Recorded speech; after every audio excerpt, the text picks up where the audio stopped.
Albert AWOL, the voice of the jungle, broadcasting on the DVC to all points unknown. If you're within the sound of my voice, you're listening to Welcome Home Podcast on the DVC.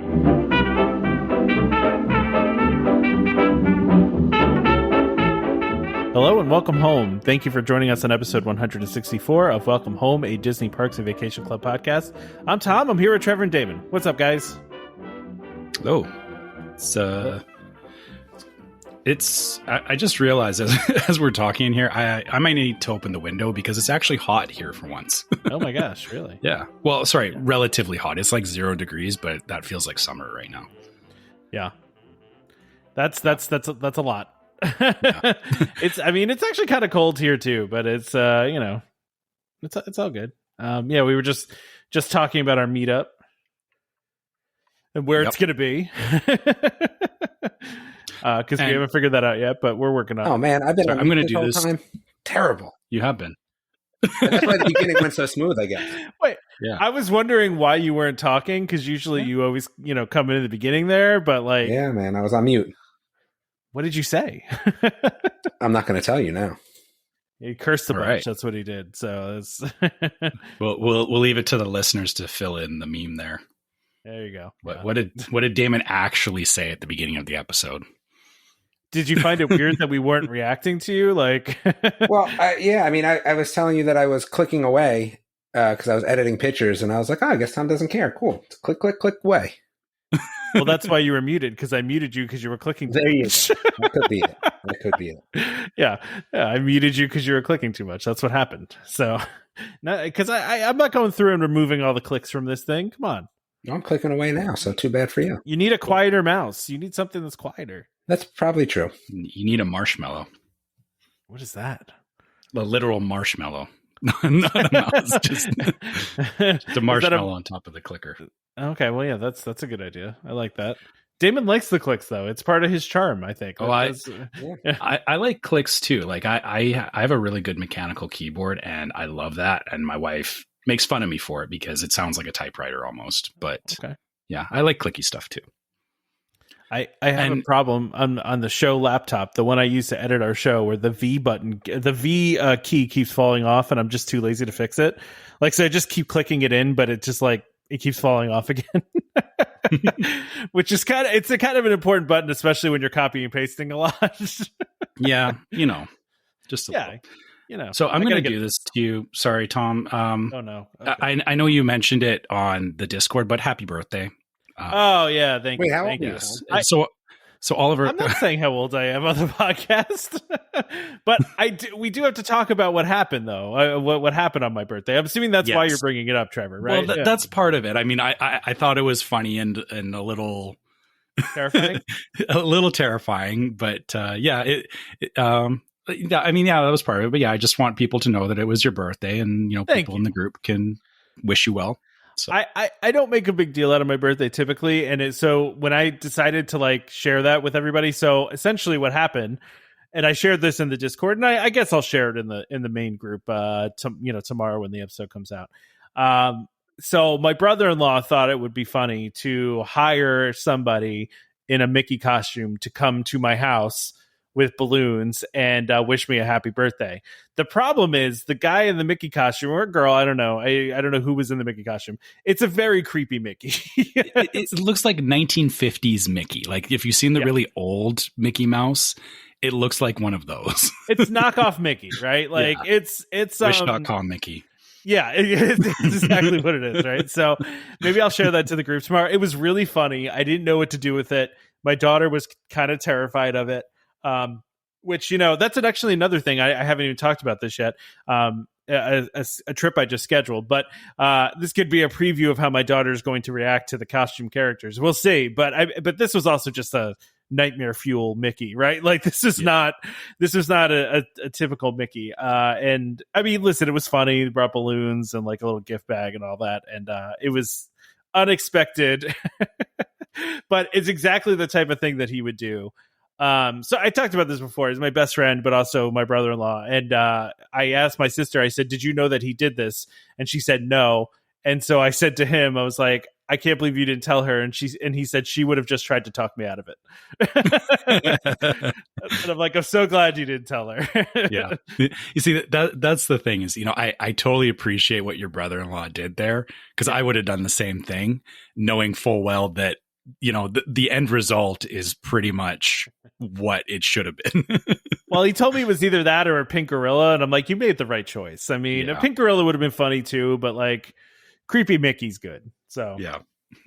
Yeah. So thank you for bringing that up. But the other thing I should bring up too. So I've decided, because I have a glut of points this year, just a glut of points, we're going to do like an epic vacation in October. So we are going to do 10 nights at Animal Kingdom, 2-bedroom, Savannah View.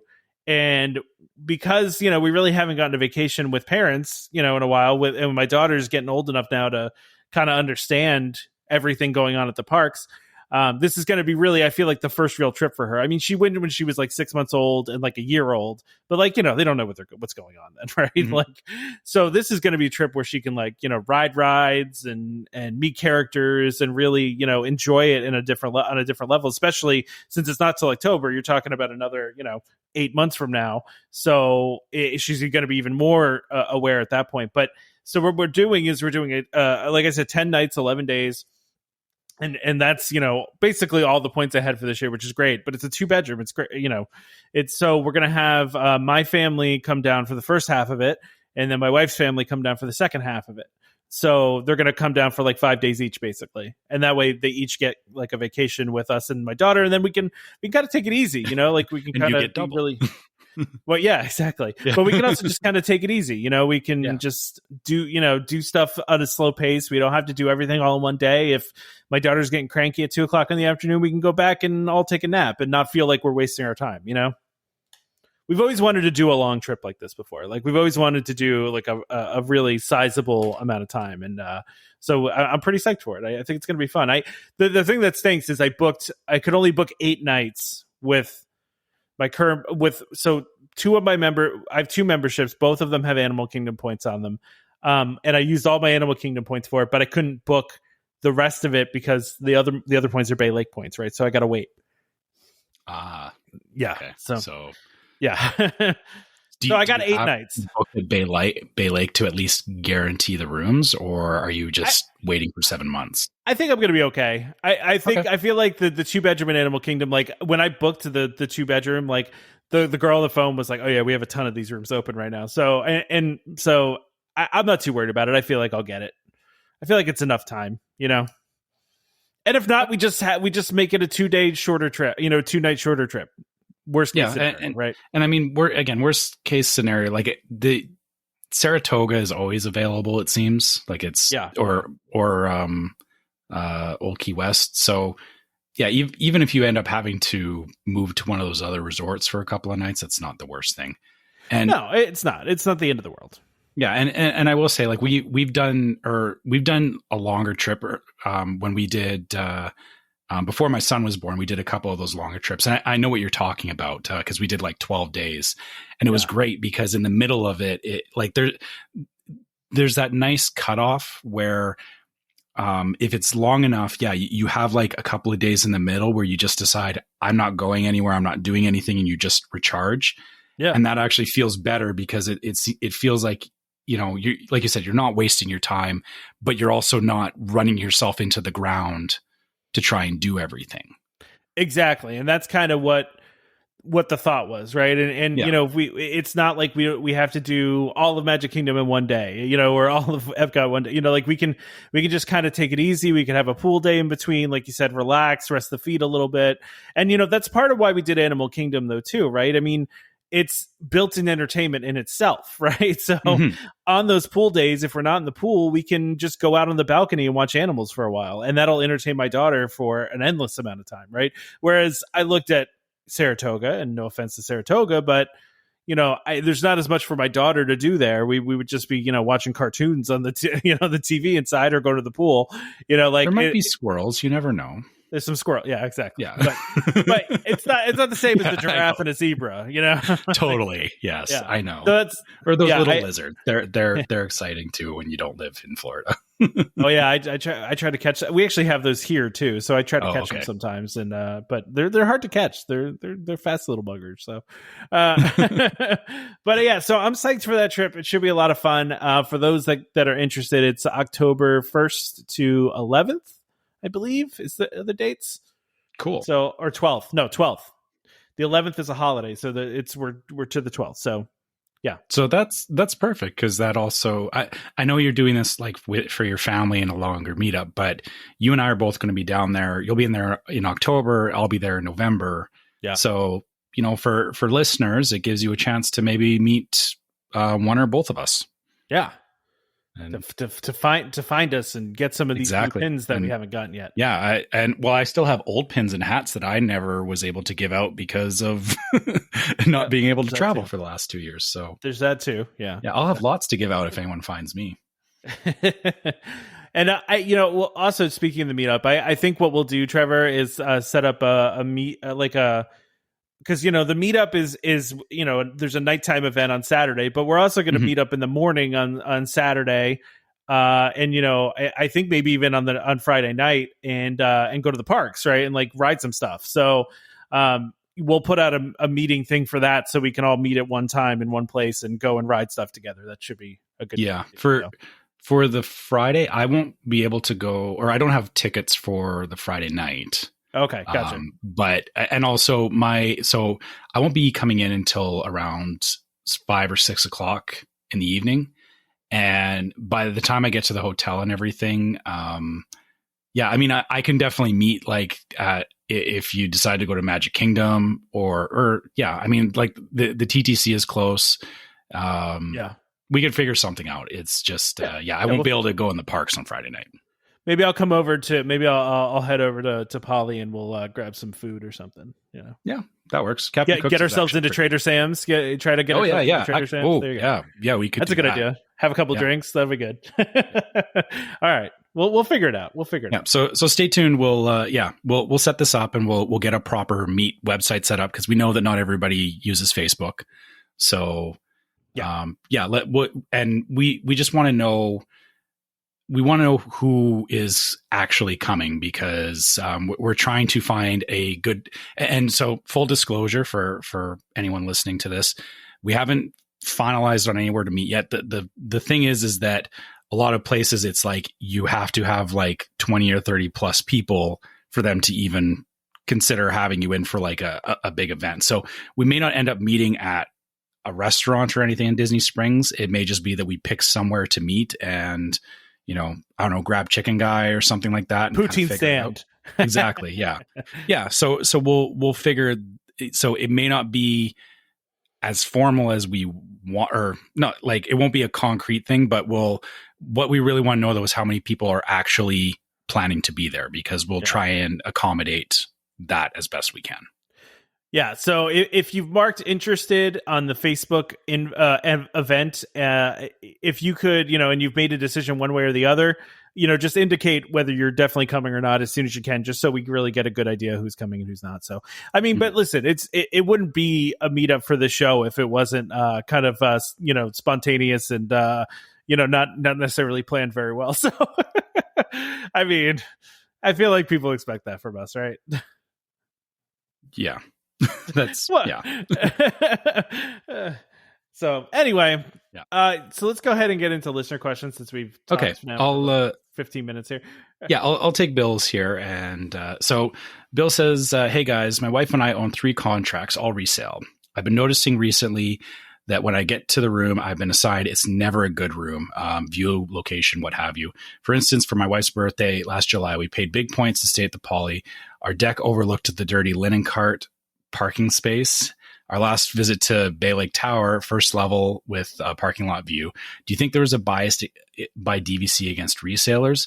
I do not feel there should be. We pay our yearly dues the same as anyone else. I see where you can definitely have that perception. I guess the only piece that maybe I'm missing here is that did you make any room requests would be the next question I would ask, because whenever I stay, or for all the times that I've stayed DVC, I've always made sure, and this is not like something, I always do this well ahead, like months ahead, or even like as I'm booking it, I will call and make the room request. And you can do it through the website, but they have very limited selections. I've always talked to someone and said, I want to make sure, and keep in mind, you can't say or you can ask for specific room numbers, but they'll put that in as a suggestion, but there's no means saying that you're guaranteed to get that. But making sure that you ask for things like, if you're staying at the Poly, say, upper floor, because they can do that. They can try and put you on upper floor.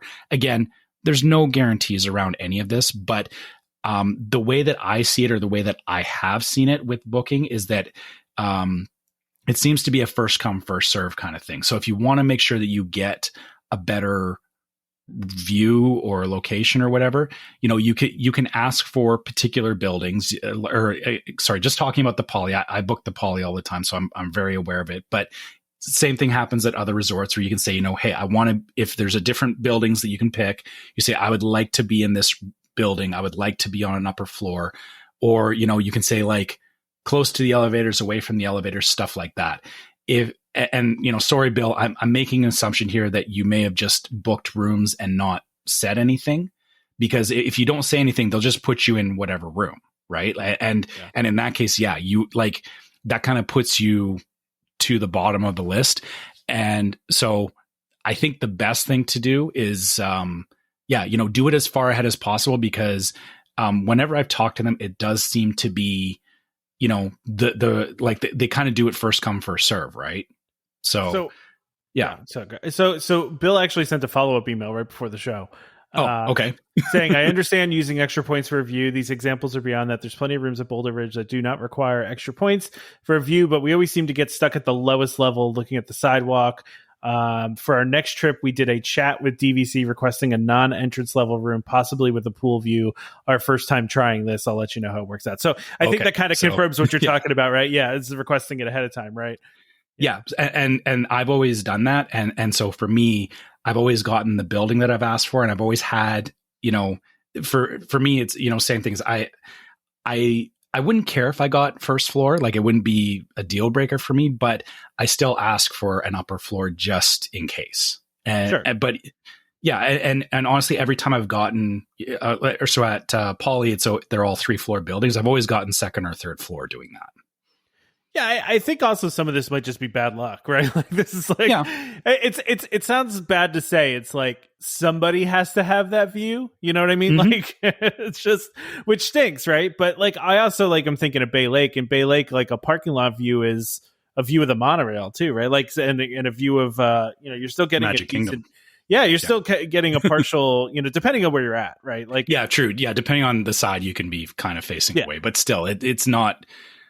I mean, I don't think there's a real, like, as long as you're not on the main or lowest floor, or even lowest floor. I mean, it's not awful, but yeah, there's not really a lot of bad views at Bay Lake Tower. Well, and truth be told, just my experience, the one time I stayed at Boulder Ridge, we stayed, with our direct points, right? So, and we got a view of the garbage dumpsters, right? So, like, I don't think they're necessarily purposely going out of their way to be like, oh, we're going to make the resale people get bad views. Like, I don't think that they put that kind of effort into White it. Cards get the linen. Exactly. Like, I just feel like that would be really, messed up of them. But, they also, by the way, mentioned too that they live in Charlotte and they hang out at Optimus Hall, and they said that every time they go, they've been listening for Damon's voice, is what they said. And I told them, I was like, next time Damon's in town, we'll go to Optimus Hall and we'll meet up with them. But just kind of funny that they they said really listening for Damon's voice. So which is funny to me. I guess Damon has a distinctive voice. I guess. I don't know if I would actually be able to pick either of you out in a crowd. Yeah, see, that's what I'm saying. Like, I don't think. I don't know. I don't even know when the next time I'm gonna be out that way. We used to go out for swim meets all the time, but my son switched teams, and now I'm not sure. Soccer, though, we were supposed to go out for soccer too, and missed that too. So that's true. I don't know. Yeah. Well, apparently they hang out there a lot, and they that was a good deal. I like that place. Yeah. Right. Yeah, exactly. Done. We'll make it happen, Bill. All right. But thanks for emailing, Bill. We appreciate it. Yeah. And great question. And I think, the summary is, my experience is it's not that they plan against, resale versus direct owners. I think it's more that, people that don't ask ahead get the bottom of the barrel. So sure. Yeah. Yeah. To me, it's, first come, first serve. If you ask for it, they tend to try and accommodate that. And, the sooner you ask, the better. That's my take. You can also be that person. And, if you have a view you don't like, you can go and ask the desk if you can be moved. But, you can do that too. It doesn't hurt to ask. Doesn't hurt to ask. But yeah, to your point, I mean, I know there's also people that talk about the fax, system where you can apparently fax in room requests. And some people swear by that it gets them room requests better than anything else. But I don't know if that's still true or not. I mean, that's fair. I don't see it any different than calling the 1-800 number. Yeah. Yeah, I agree. So, but I get it. You have your method of doing it, and that's perfectly legitimate. But the key is to make sure that you actually do it. Yeah, no, apparently Touring Plans has, we talked about this a couple episodes ago too. Yeah. I guess Touring Plans has a tool for this too. I've never used it. Like you said, I've only ever used the tool that Disney gives you of requesting. So, okay, cool. So it's Katie's question. Oh boy, this is yeah, we're going to get into this now. I'm excited. I'm excited for Damon. So Katie, after the press vloggers preview opening of the Star Wars Hotel, do you think Disney dropped the ball with their marketing for the Starcruiser? What would you have done to keep the hype up? Now, it's interesting from Katie's question. I can't decide if Katie is trying to say that after the preview that the hype is higher, or she's saying that it's lower. I'm trying to read into Katie's question here, because I actually don't know the answer to this. And somebody threw the poll on our group, and it seemed like there were more people that were more excited after all the bloggers than less excited. But there was 8 to 5. So let's split out this question. So it's kind of implying she wants us to talk about the Starcruiser itself, and she's asking more about the hype and the marketing around it. So ignoring the opinions of the Starcruiser to begin with, let's put that aside for now. Talking just about the marketing. So looking back at the timeline, they had some stuff before Christmas. It was quiet, and then it seems like they've been pushing other things, and the Starcruiser kind of been on the side, especially after that one video that got pulled down that seemed to bring a lot of negative press to them. It was like they never really rebounded from that. But now that the press preview came and people have actually seen the Starcruiser, to that point, it seems like there has been more excitement built around it, and people are a little bit more on board with it again. So I think the thing that Disney... I don't know where you guys are seeing that. Every place that I've gone, everyone thinks it's terrible. I don't know where you're seeing that people are liking this. I mean, I probably am in way more groups than both of you, just for time constraint issues, but dude, that is not the consensus. Hype. I mean, hype is not necessarily... Or sorry, I shouldn't say hype. It's more people are at least talking about it. And I think the thing is that Disney, because they took radio silence, I think, again, ignoring how, if the Starcruiser is actually worth it or not, I think Disney would have done themselves some more favors if they'd actually shown these things a little better instead of waiting for the press release to happen. Because they talked about it and they did that one video, but then you never saw anything until the actual press release. And then it was there's just a deluge of, here's all these different things.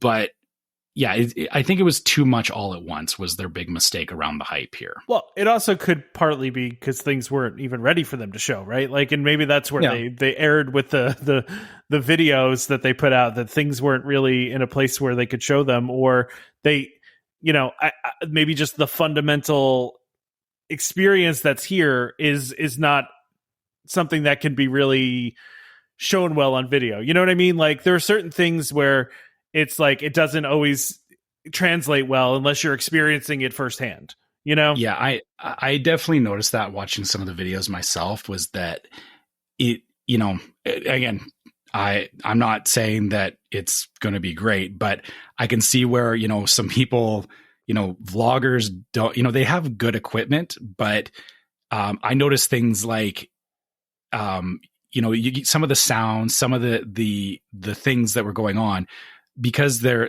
recording through their camera and they have a decent mic on it, but you're not hearing everything, right?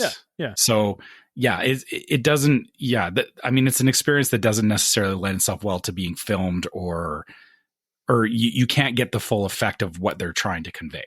Well, and I felt that way about like Rise of the Resistance, right? Like before I went on Rise of the Resistance, I watched a lot of the preview kind of videos, right? And it looked really cool in the preview videos, but then when I actually did it, it was like a whole different feeling, right? Like you don't get scale and you don't get ambiance from video a lot of times, and just the feeling of being in that room with 100 stormtroopers in there. It feels a lot different you get than bad just acting watching through that though, or no?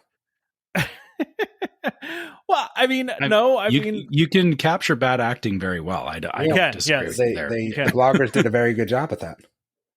Yeah, well, but what I think actually would have, so again, just going back to Katie's question about what could have been done to keep the hype up, something, even if they had done like a 3D video walkthrough of the atrium or something, tour kind of thing. Yeah, nothing, like it didn't have to be like amazing, but at the very least, not having to wait for somebody to film it who's, they're waving the camera around. They're not necessarily looking at the things that you want to look at.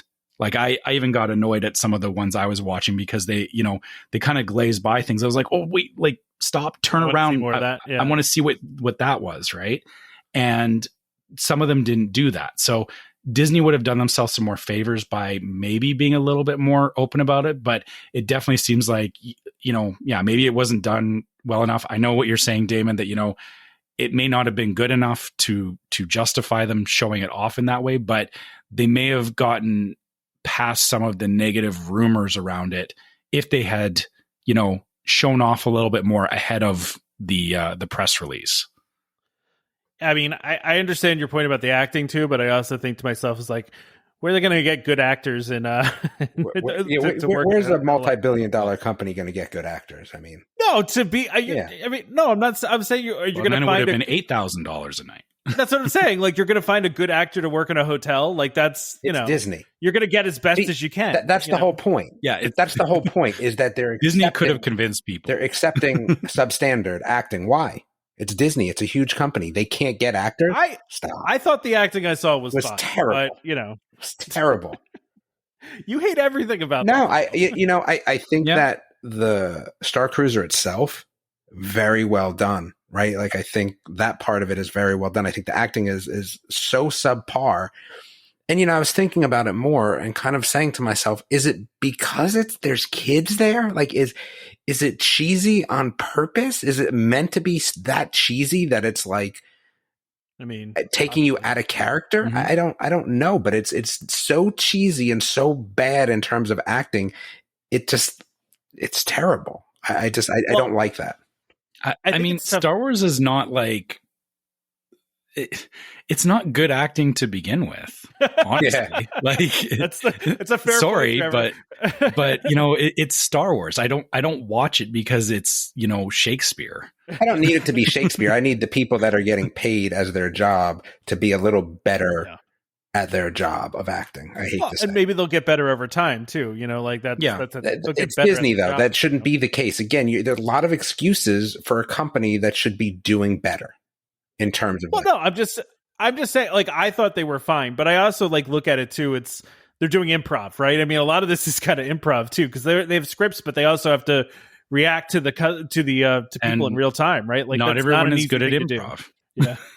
Yeah. I think their speeches. I mean, that's not an easy thing to do. We're pretty bad in general, though. I think that was not improv, and it was still pretty terrible. I mean, but I thought good. That's a joint thing. I don't necessarily 100% fault the actors for it. I mean, so you're right. So, some of the stuff was written in a very, it was cheesy. Sure. I will give you that. I feel like it was just that level of just too cheesy for why. And then, like I said, maybe it's a kid thing. Maybe that's what their plan is. I mean, I don't know, but the target is. If you're trying to get me to fork over all this money and make this an experience that I'm going to be like, oh, I feel like I'm there, that was not accomplished. And I think that's the downside of, I didn't feel like I was there. I felt like I was at Tony and Tina's wedding. I felt like I was at a play at, the corner, theater. Like I just did not feel that same level of, immersion that I felt like I should have from Disney. And that's, I guess, where I'm getting. Like I said, I think the design and the layout was really good. It looked really good. I mean, some of the, things they had to do to, as puzzles and stuff, I think are going to be pretty well spoiled, I think, quickly, unfortunately. But I just, it's like an escape. Yeah. That's what I feel like. I almost feel like they would have been better doing escape rooms, something that could have been easily changed. And maybe then you wouldn't need as many people. I just don't know. I feel like you have on one hand, this huge like immersion, right? Like, and it's like, oh, wow, this, and then on the other hand, it's like, it's just not living up to the same level. Like, I just don't think that the costumes, the acting or the puzzles kind of lived up to what it actually looked like, which was really good. It really, like this, the bridge looked really good. And then did you see the little Space Invaders game that they're playing? Why? Yeah. I mean, that's terrible, man. I didn't see that video in particular, but But I think it's hard to take like little pieces of things of a larger experience, right? Like if it makes sense in your larger experience, like, you're looking at one part of one thing, right? Yeah. There's two things here. One, the press release, they set up front, it was jumbled. Like I get that they were just showing bits and pieces. And I don't think, they were showing some of the big heavy hitting events of the stay. Like the lightsaber training and the bridge and like that kind of stuff. Yeah. But then also like they did do the thing, or one of the videos I watched, they locked some stormtroopers in a closet, but then they, they messed something up and then the stormtroopers ended up getting out. So like it seemed like, there's some play there for, it may or may not go the way that it needs to. To your point though, Damon, about, it could have been better and all that. I get where you're coming from. I agree with you on some levels, but I also watch these videos with my son and I get where from his lens, and I have to look at this from his lens because part of this is it's not just, if it was just an adult thing, I think they could have absolutely stepped it up. But to your point about, because there's kids there, I feel like they did play it a little safer because of, a bunch of adults in a room doing this kind of stuff. They kind of know what to do and all that. Kids don't. For my son, when he watched it, he had kind of written it off before all of this. Like he was like, I don't really care anymore. When he watched the video, he actually came back around. I could see and he that. was like, that looks really cool. Like to from his lens, he's not seeing all the, what you and I perceive as flaws, which again, I don't disagree with you. I think there's definitely an age though, Trevor, right? Like I would say that there is, my boys were like, yeah, that looks pretty dumb. Right. Like exactly. But at a younger age, I think that the problem is that I kind of had this expectation of maybe a little bit of both. You know what I mean? I don't know why I thought that, but like we were going to get a little bit for the kids, a little bit for the adults. And it's not the case. It's definitely, I don't want to say dumbed down because that's not it, but it's definally catering to a younger. Yeah. And I think that's where my disappointment is because I think that it could have been, I'm very much wanted a Westworld, right? Like, something that was mind blowing in terms of an experience and, that adults and kids would both go, oh man. And I just don't think I'm at that wow factor for what's been seen. And that's been the disappointment. Like I would love to walk through it, but I think the storyline and the cheesiness was just tough, right? Like the whole swapping out of the lightsaber. I think that the lightsaber training again is this version that just misses the mark in terms of technology. Like I was expecting something that would have mimicked kind of what we've seen in the movies and the shows a little bit more, and I was thinking about it, that would have been a great virtual reality experience, I feel like, because you already have augmented reality experience. Yeah, you already have the fact that in the shows you're putting on the blinders, right? In general. So you could even get that in there. But again, what they did just seemed very not worth it, not exciting. Like, I'm blocking a beam of light with a piece of plastic, and that's what it felt like. And those Frisbee things, that was really bad. The shields? Yeah. Well, but from everything I've read, though, too, that feels like an experience that's probably enhanced by actually doing it, right? Like, where they talked about the sound and the feel of the lightsaber and the haptic feedback, and like, no. You know what I mean? Like, that's... But there's nothing, there's nothing there, though, that pushed technology. None of that is technology pushing. And when you do something like this, and you are Disney, you have to push the boundaries a little bit. Look, they have a lot of fabricators. I get it, right? That's great. So it looked great. But it was not pushed at that next level. Like, think about it. That would have been a great play for augmented reality as well, right? Think about that, right? That's what you're really dealing with. If you could, again, I would have loved just a real drone flying, shooting laser beams at you. But okay, we can't get that. But why can't I get augmented reality? That would have been knocked out of the air in the first day. This is a mail-in. That was a total mail-in. And then the Frisbee shields, that was a mail-in. And that was supposed to be one of the biggest things they were doing? Stop. Yeah, but does the VR take you out of the immersion? Because like your argument is always like, I can do this at home. Like, so what's the point of doing reality? VR there if you can do it at home, right? Well, but see, I also expect Disney to not, all of a sudden use Quest 2s, to accomplish their VR, right? I expect them to do better. And I think that they could have, right? Because again, not all of us can afford an $8,000 to $10,000 VR system at home, right? And that would be something they could have taken off the shelf and built a $20,000 VR system, right? But they didn't even do that. And augmented reality, again, I think actually would have played very well in something like the lightsaber stuff. But they didn't even do that. Again, they did something that I feel like an engineer out of college could have done. And that's a shame, because there was such an opportunity there for that, to make it something technology pushing, right? We have not seen Disney push technology. I haven't really seen them push anything. And that's what I was expecting with this. And you're right that they definitely went for the safe bet on that one. Yeah. Like it was, honestly, I don't expect Disney for something like this. I can see where they have a bunch of established tech and they want to use it in a way that they can make a good experience. Yeah. The problem is I know what you're saying, that, they should be trying to push these things, but I don't think it has to be in every single experience. Talking though specifically about the lightsaber training, it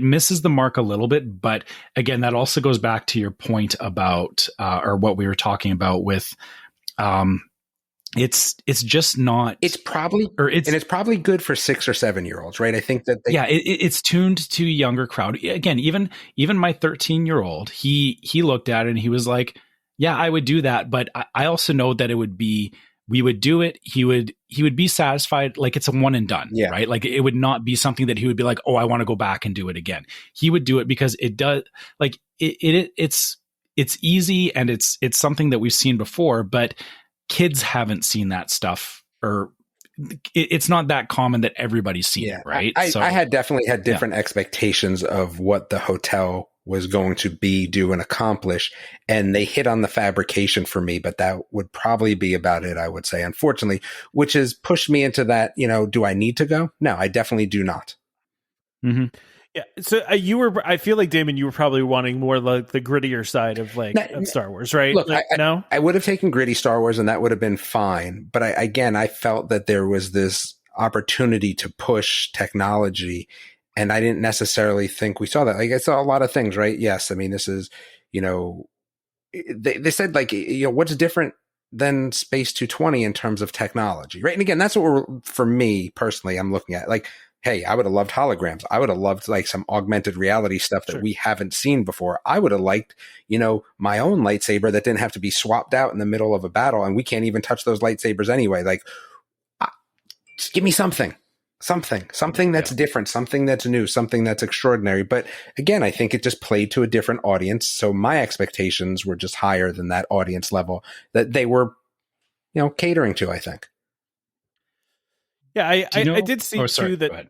No, I was just gonna say I saw too that some of the stuff. Remember, like when they opened Galaxy's Edge, there was a lot of talk about like free roaming droids and like we saw roaming droids though in the videos.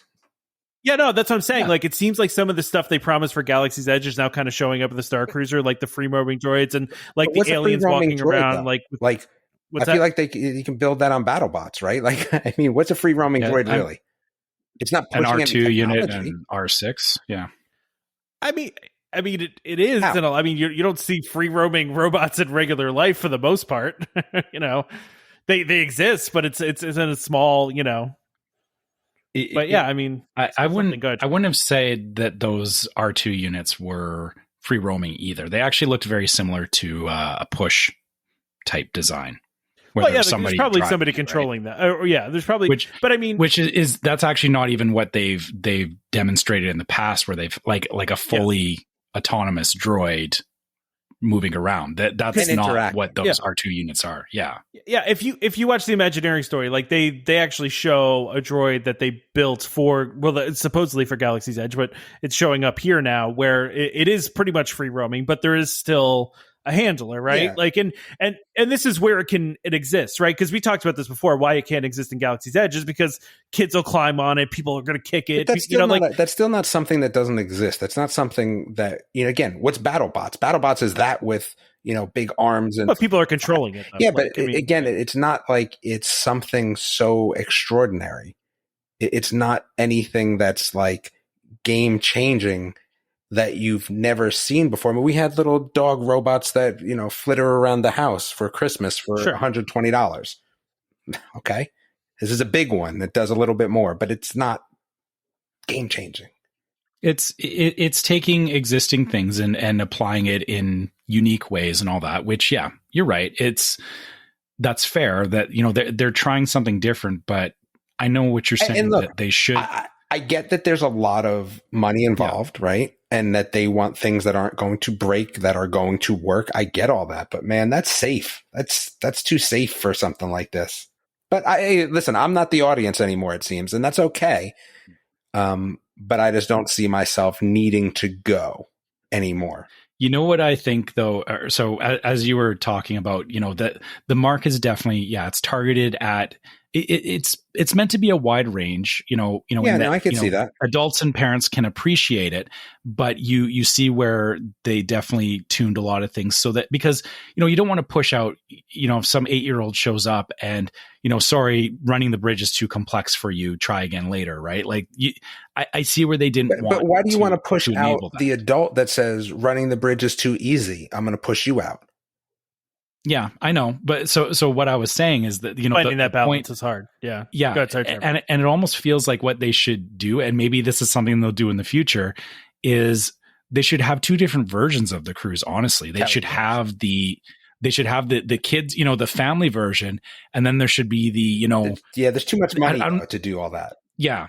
Yeah. But it would be nice if they would do, like a hardcore Star Wars version where you get more of the, like you said, that grittier interactions, a little more serious. Yeah, you're still not getting that technology push. Again, Disney's been at the forefront of pushing technology, and that's where I'm just a little disappointed. It's pushing a fabrication, okay, right? But you see all these people that have the fabrication skills that built the Star Trek Next Generation Enterprise, right? They built it in their house. Like if somebody can do it in their house, like, you do better, man. Do better. Yeah, I understand what you're saying, Damon. It's interesting though too, because again, I hate to keep referencing Imagineering story, but they're interviewing one of the Imagineers, and he's like, with these projects, they're so big that they're ordering the stuff, they're requisitioning the technology for these things like years in advance, right? And they're like, by the time we open, it's out of date. Yeah. Like, and because technology is just moving so fast now, and they've been working on this. I mean, this hotel was part of the original plan for Galaxy's Edge. I mean, so it's like what? So 5+ years. Yeah. I mean, even longer than that. Right. So, so some of that's probably in play, but I get what your point is, Damon, right? Like, and where they could have, I felt like I was going to see some sort of like wing commander type, battle on the bridge or something like that. I'm telling you, you guys should go back and watch the video. It's literally, you have a crosshair trying to blow up Space Invaders. And I was like, really, man? Sounds like fun to me. You know what would have been cool, or maybe one of the things that would have satisfied what you were talking about, it like, because there was a part where, they had there was a Yoda hologram, but it was it was off to the side. It was a real hologram? No, it's in like a tube. Yeah. It's in a tube. Okay, like the Stitch one. Yeah.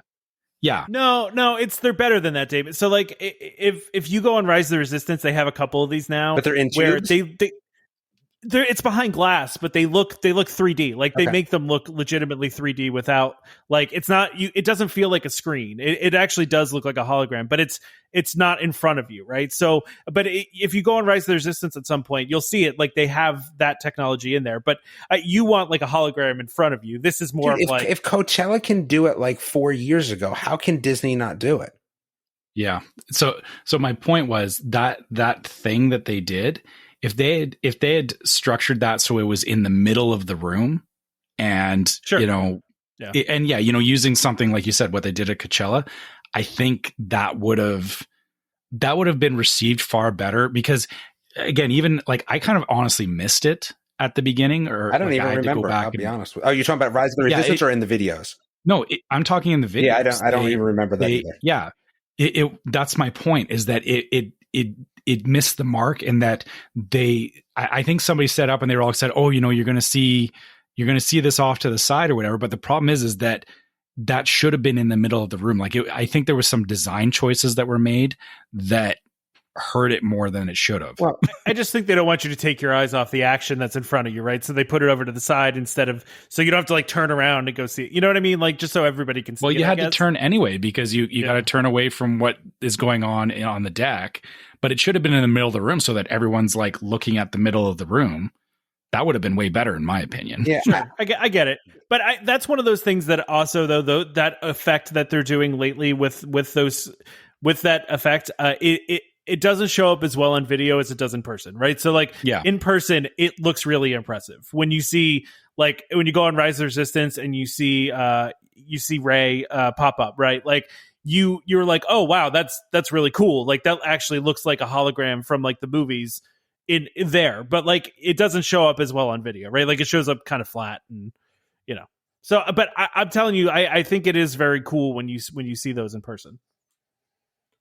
But listen, we just talked about Stark. I knew this was going to happen, right? So, yeah, I knew this question was going to go here. Come on. Yeah. No, we should. And the other thing I will say, it was disappointing to see all the people in their tracksuits and Nike and Adidas gear. Well, I gave it a pass because it wasn't an actual cruise. It was just the press. But I felt like they should have at least given press all costumes, because that would have been at least cool.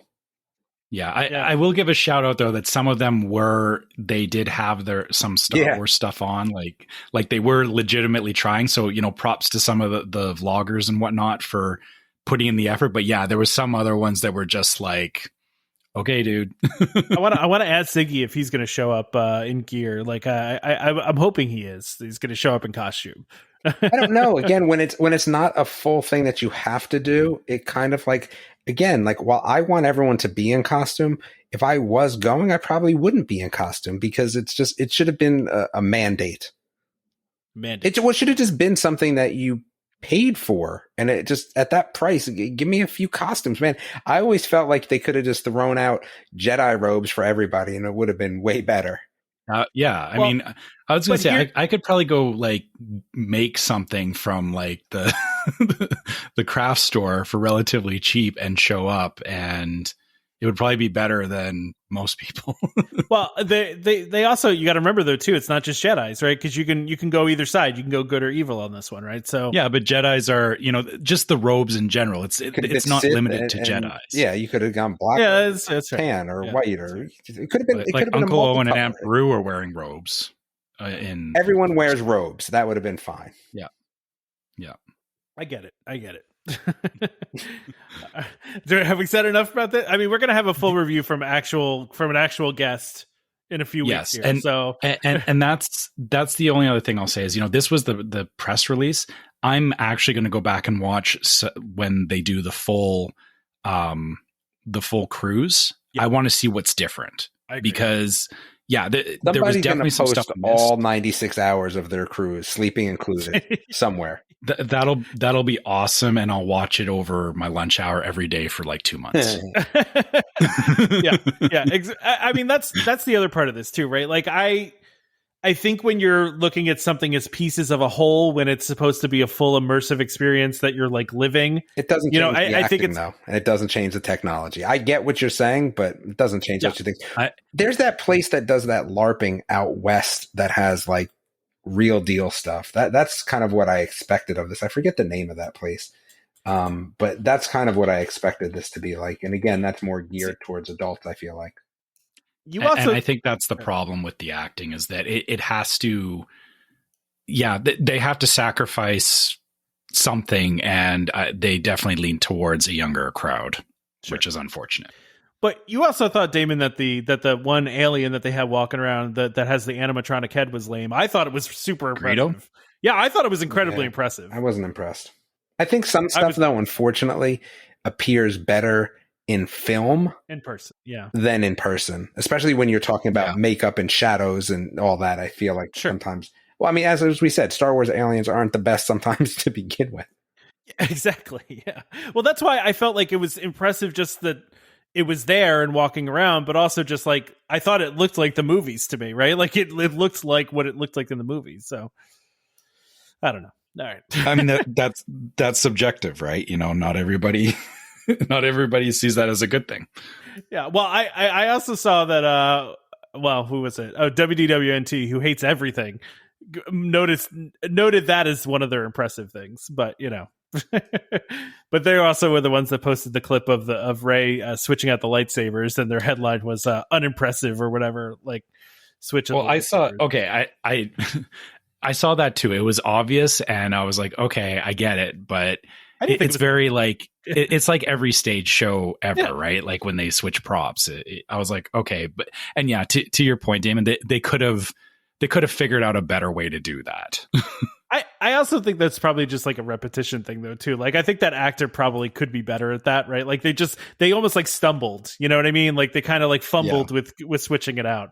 But I also think that that's the obvious reason why we can't buy the cool lightsaber that looks real.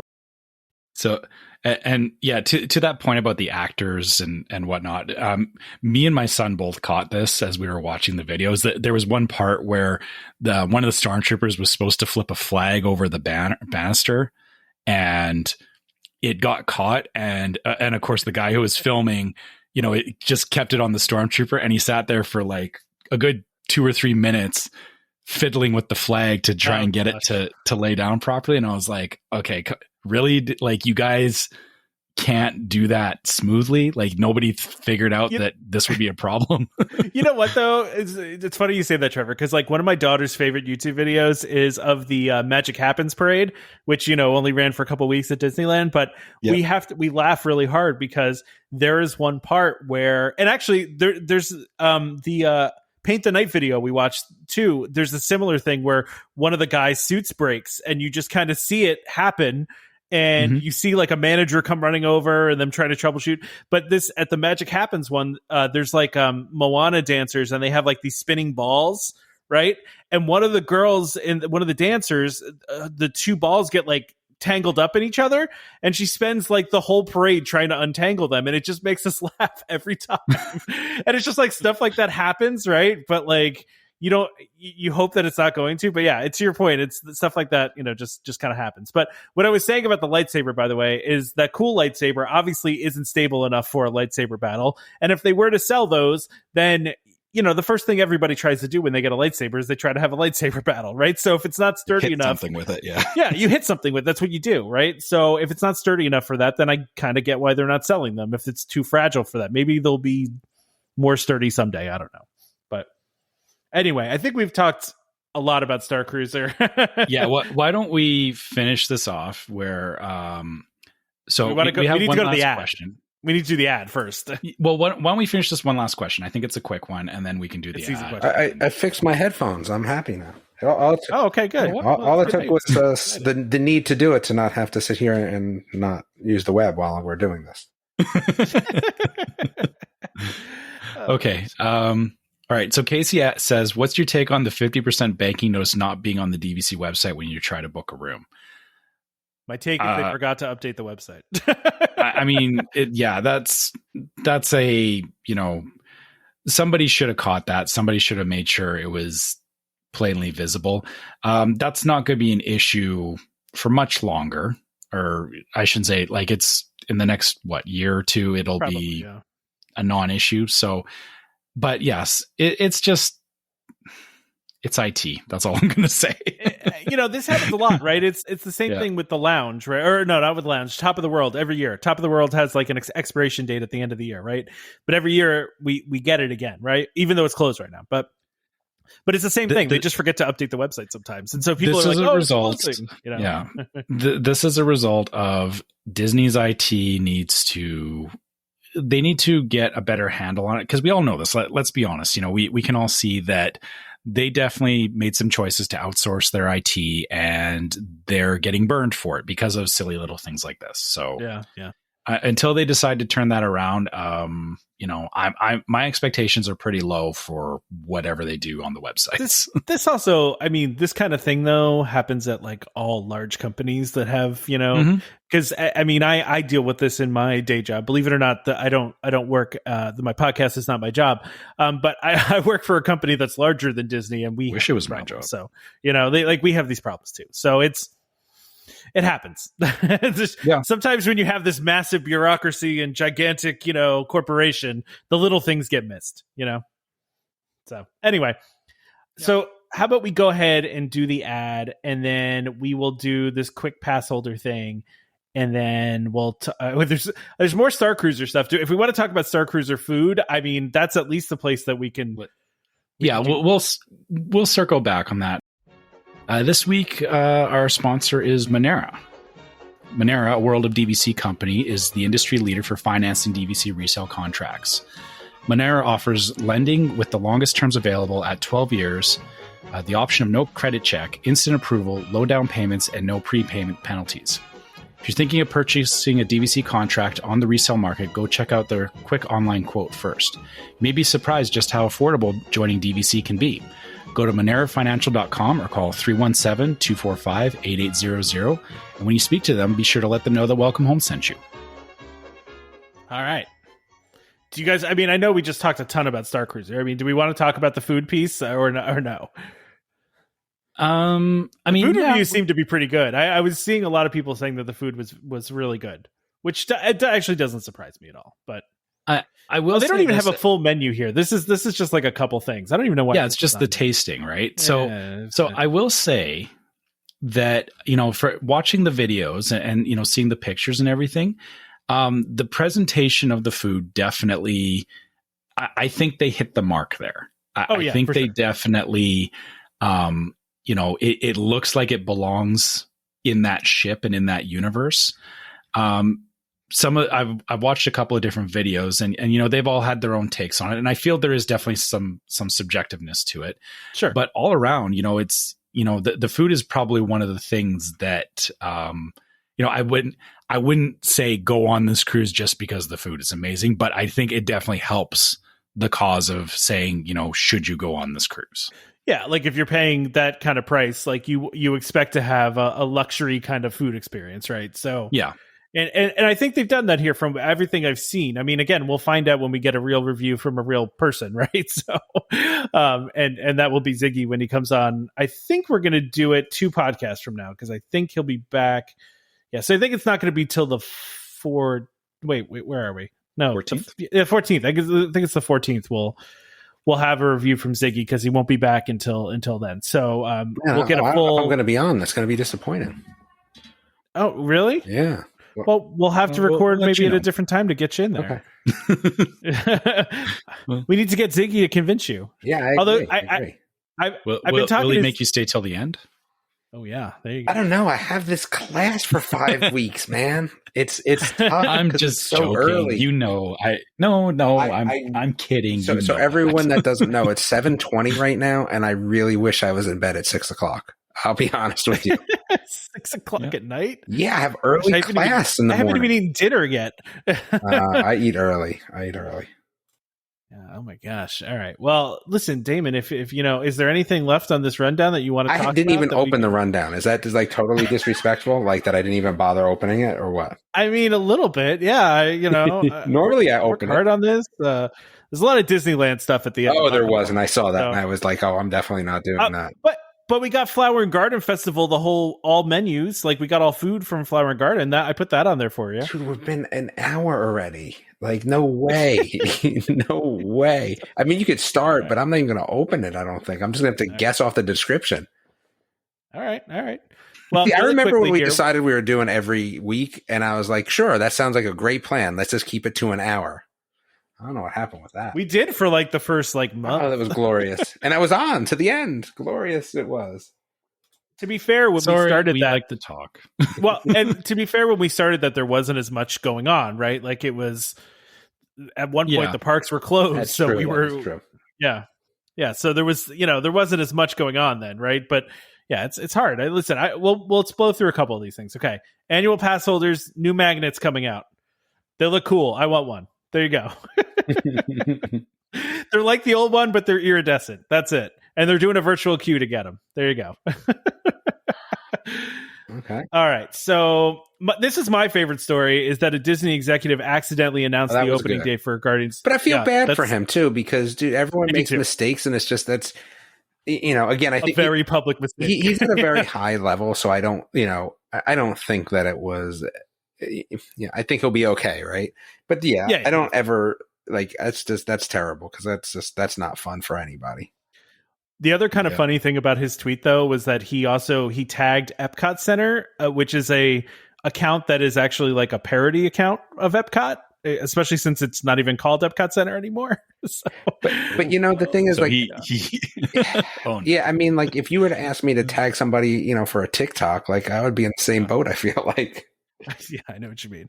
So for those that haven't seen this, Memorial Day weekend, which I believe I predicted many episodes ago. So I'm going to give myself a high five for that. Only if you can prove it. Just give us back the audio when you're editing it, then we'll be okay. I remember the conversation, and I probably was off anyway, said, so it doesn't matter. You said Memorial, and I was saying like end of June. You were feeling pessimistic about it. You were feeling like it was end of summer instead of early summer, right? Yeah. Well, yeah, I said summer technically could go up to like September, but I was thinking it would be like June. So yeah, you definitely got closer than I did. It's just kind of funny that it got revealed this way. And this was the chief corporate affairs officer did this. He got a test ride on the new ride, and he posted about it very excitedly with a nice selfie. And then he said, have to ride it to believe it. Check it out starting Memorial Day weekend. And I'm sure somebody at Disney PR was like, "Oh no, we didn't announce that yet." Somewhere. Hold on. I need to find my tinfoil hat. Do you think that it was intentional? Very possible. Intention for what purpose, though? Because accidentally announcing something creates a bit of hype, building hype, absolutely, and people feel like they got the inside track when maybe this guy was told to do that. I don't think so, because I don't think he would have tagged the wrong EPCOT then. Yeah, that was kind of fair point. Yeah. But then that's some pretty like big brain strategy. I don't think so. Now you're I wouldn't give them that much credit. It's not even that I don't give them that much credit, because they have pretty smart people in their marketing. I just think that was a bad look if it was official. The other way, you know what I mean? Like, I don't know. Yeah, because that would be like, if they were going to do that, that would have been like, that whole tweet would have been like vetted, right? And written by like a copywriter for marketing. You know what I mean? Like that would have been perfectly written out. Whereas, they tagged. Maybe Trevor's trying to go that route and say, no, they did that on purpose too. I don't think so, though. I mean, listen. Yeah. I'm just thinking like Ryan Reynolds kind of did something like that with Deadpool when he was trying to get it going. And they threw out that video that, supposedly got leaked, which, he later said, was very intentional to get what he wanted. Again, the end game here is not quite the same. Like it's not somebody trying to get what they wanted, but I mean, that's an interesting take. Like, I know what you're saying is, usually everything is very, has to be controlled and perfect and all that. But, I mean, Disney, like, to your point, Disney does have to be trying to change the boundaries every once in a while. So I do like the idea of again, what tinfoil happened. hat. But, I do like the idea of like imagining what happened after this tweet, though. Like somebody at corporate Disney going, "He tweeted what?" Like, and just get frantically calling him, be like, "What? Take that down now! Take it down! What are you doing?" Like, we weren't ready to announce that yet. We were waiting. Yeah, that probably made for a fun Monday morning, like, team meeting. That is embarrassing for that guy, though, too, right? Like, that's an embarrassing thing to do, too. Like, so I feel like if they were on purpose, it'd be like, I don't know. But that would be kind of funny if you were trying to get revenge on a coworker or something, right? Like, it's embarrassing. Yeah, weird. I've seen weird things happen in IT with people, using emails and stuff to embarrass other people. So, but by the way, speaking of Ryan Reynolds, and I didn't even put Disney Plus on this one, but did you guys watch Free Guy yet? Because I watched it and I really I wanted to. It's so as a gamer, it was right up my alley, and I definitely got a good kick out of it. I mean, Ryan, he was great in it. His character was fantastic. I even liked they had what's the one guy from Stranger Things. Steve, right? Yeah, Steve. Yeah, he was great in it too. And I thought all around it was it was. And Taika Waititi was great as the bad guy. Like he was excellent. I love Taika Waititi, but I thought it was great all around. I thought it was fun. There was the cameo that they had in there at the end. I'm not going to spoil it, but it was great. Do you know if you know what I'm talking about, Trevor?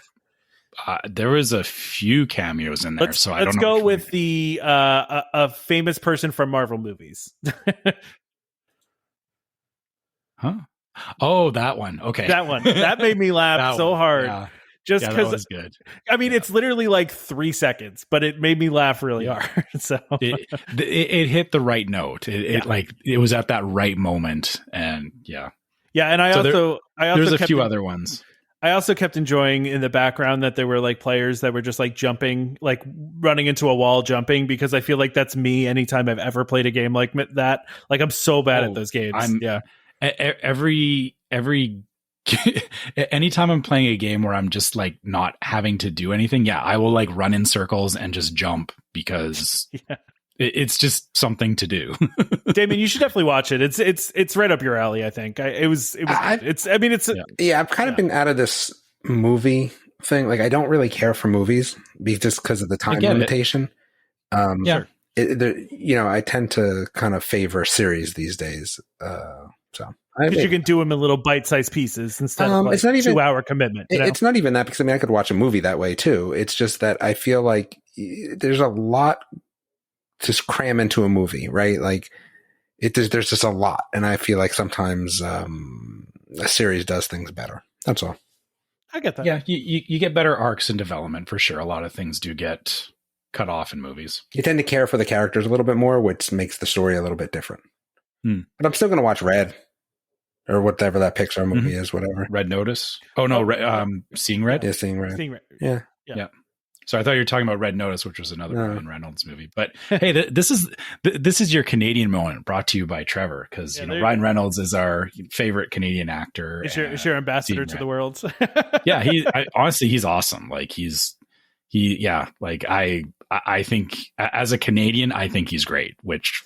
I'm not gonna lie, I kind of could forget represent he's Canadian sometimes. I forget sometimes he's Canadian. I do. He's from Vancouver, so I mean, I'm not super close to Vancouver, but actually, I work with a lot of people from Vancouver, so Yeah, I remember when we were trying to decide who the narrator of the new film at the Canada Pavilion at Epcot was going to be, and I think Ryan Reynolds was up there. But I mean, they went with a good choice too with Eugene Levy and Catherine O'Hara. So I mean, can't go wrong with those two either. So yeah.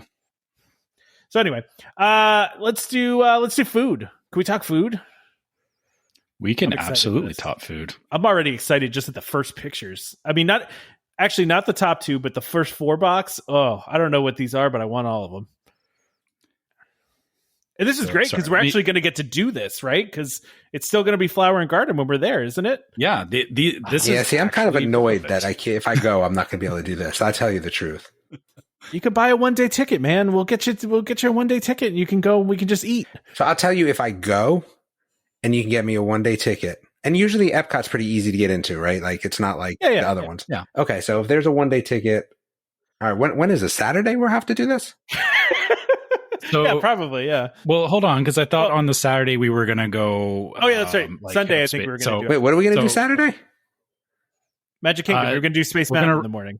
I'm going to verify Tom actually riding. But hold on a second. There's no way. Hang out in Magic. There's no way if I do last minute that we'll be able to get Magic Kingdom, though. You might be able to. You never know. I'd rather go to Epcot. I mean, they haven't. Yeah, I mean, we'll figure it out. Epcot on would Sunday at Epcot work for you? No, because I have to leave. If I come down, I'm coming down like Friday night, get there late, hang out Saturday, bounce Sunday. I got you. Got it. Well, I think we talked about going to Epcot after the meetup, right? Like, because Epcot's always open late, so we talked about doing Epcot after the meetup. But that's like an hour or two. That's not enough time to hit up these. It's enough time to grab a couple dishes, right? We'll figure it out. We'll figure it out. Let's talk about some stuff here. All right, let's go. Bright red strawberry marshmallow. Yeah, I wasn't talking about that thing. Like I don't know what that is, and I don't know. I want to go to Full Flavor Kitchen. Wait, no. You skip past the eggs Benny. Okay, yeah, no, that's where we're going. We're going to Epcot Sunshine Griddle, right? That's where we're going to go. Yeah, okay. No test tracks presented by Chevrolet. Yeah, and so avocado toast with marinated toy box potatoes and toasted ciabatta. I don't like avocados, so that one's not for me. Yeah, but I don't get avocado toast. I like that corned beef brisket hash with potato barrels. Oh, that looks good, man. That looks so good. Yeah, and so does the fried cinnamon roll bites with cream cheese and candied bacon. I actually had those last year, and they were fantastic. Okay, those were so. Yeah, good. The brisket hash it looks like it's got a It's good. They say soft poached egg with Tabasco hollandaise. That's eggs Benny with hollandaise on it. Yeah, exactly. Exactly. Yeah. Ooh, the honey bistro down here. Look at this. All right, is that a popcorn bucket? I think it is. It's the new hot popcorn bucket. With what's his name? Spike. Yeah, Spike the Bee. Spike the Bee. Yeah, Spike the Bee. But I'm all about this Tupelo honey and sweet corn spoon bread with jalapenos, bacon, and honey butter. That looks amazing. No, you guys aren't feeling that one. I'm sorry. I'm trying to line up the pictures to what you're reading. That's the one with the 2 pieces. That's the one with the 2 pieces of bacon sitting out of it. The little volcano looking thing. Okay. Yeah, the little volcano looking thing. Yeah. All right. Yeah. Then we got lavender honey mustard marinated chicken flatbread with whipped honey ricotta cheese, marinated vegetables, and goat cheese.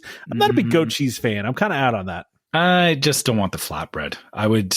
You need all that off of flatbread.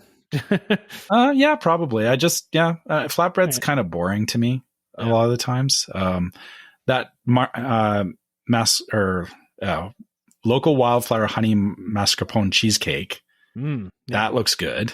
I know you guys don't really like cheesecake, but I would. I'm kind of on cheesecake. Did we lose Damon? Did Damon just? I think he's no. I'm here. I'm doing my thing here, but I'm out on food. You want to talk about food, though? Yeah, I'm just. It's past my hour. You know how it is. Yeah. I got you. All right. That's fair, man. It's all good. I mean, I'm debating what happens when we go. Like, you guys are going to talk me into Magic Kingdom. Could I care less if Tom goes on Space Mountain? I'd rather eat food. You know. If you don't have to come to the meetup with us right that morning, if you want to just go to Epcot, we'll see you there later or something. Or maybe we flip it around. We do Magic Kingdom on the Sunday. Yeah, we can do that too. Yeah. And then we do Epcot on the Saturday. We can do that too.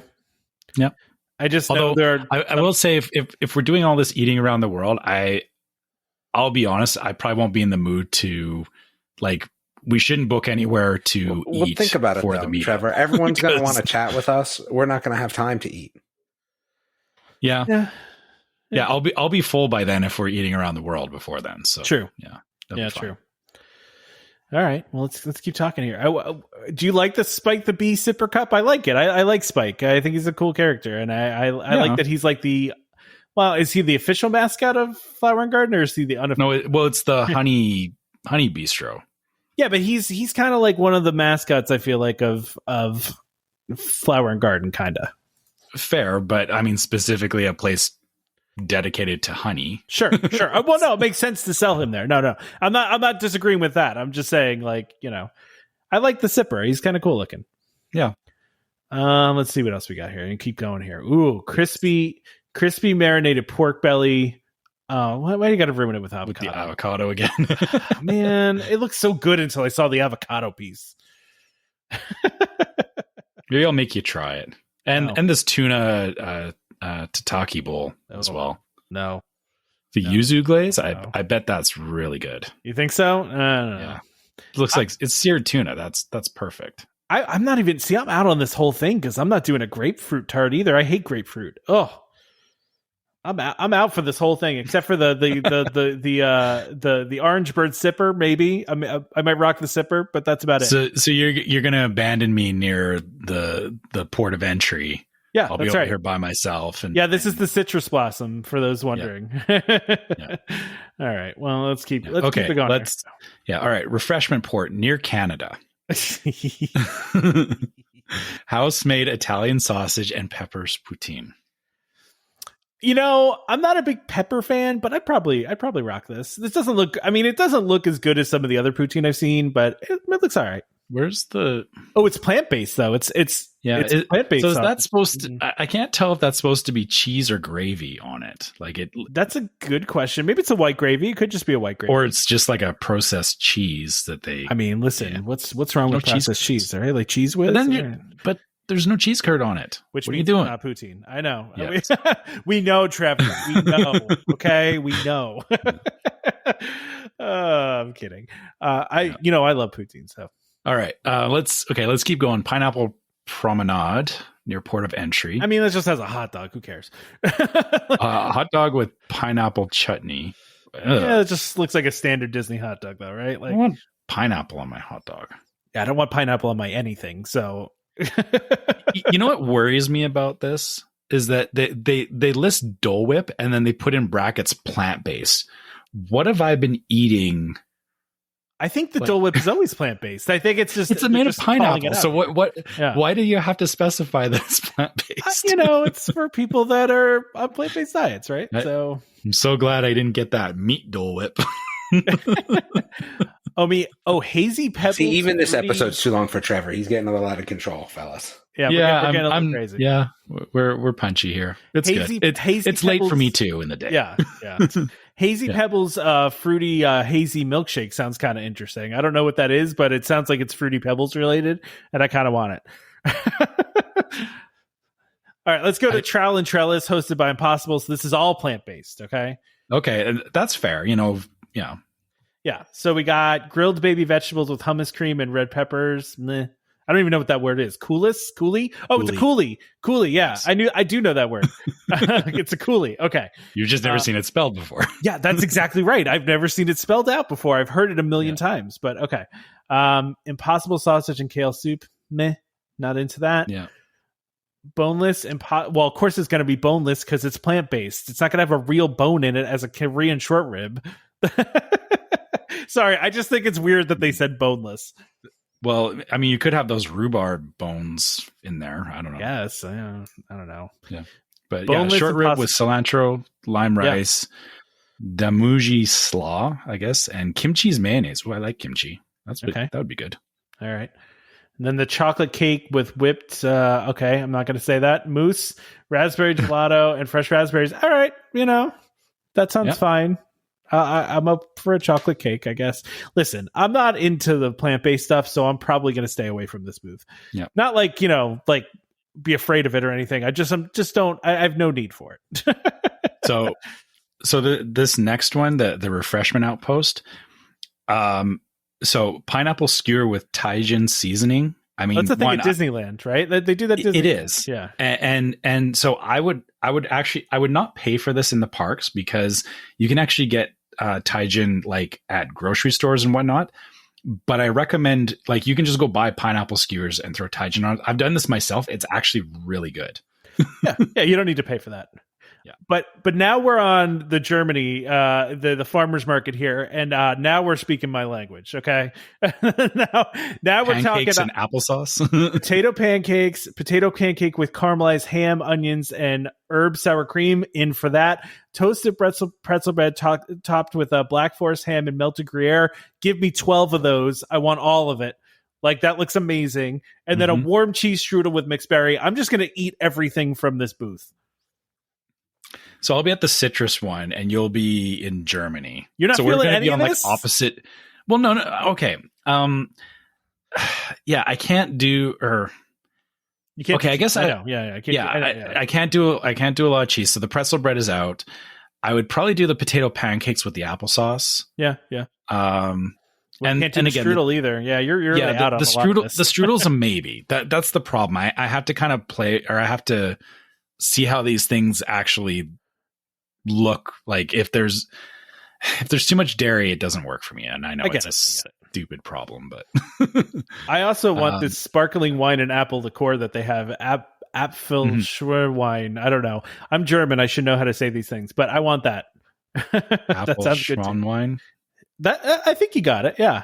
Apfelschwein. I mean, it makes sense, right? It's apples and wine, right? So I see both of those words. It's literally saying apple wine. Apple wine. Yeah, that's literally what it is, right? Wine. Yeah. Yeah. So there we go. Oh man, I can already tell from Magnolia Terrace that I'm out on this one hardcore. Okay. Magnolia Terrace, which is the American Adventure. Go ahead. Do you want to do this one? Yeah. Southern Seafood Boil, which is shrimp, mussels, crawfish, potatoes, corn, and andouille sausage. That, yeah. I'm in on that.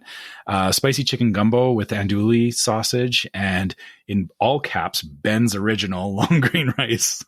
In case you're wondering, sponsored by very Ben's clear. Original. Yeah. Very subtle, Disney. Ben's Original in caps. Yeah. Grilled oysters with Cajun butter. I'm not actually a huge oyster fan. I would probably try it, but sure. House-made boudin bites with, again, Ben's Original rice. And pecan praline. You wouldn't go for a praline? You know, I want the praline piece of it, but I'm not a big fan of pecans. I'm just not. Like, oh, okay.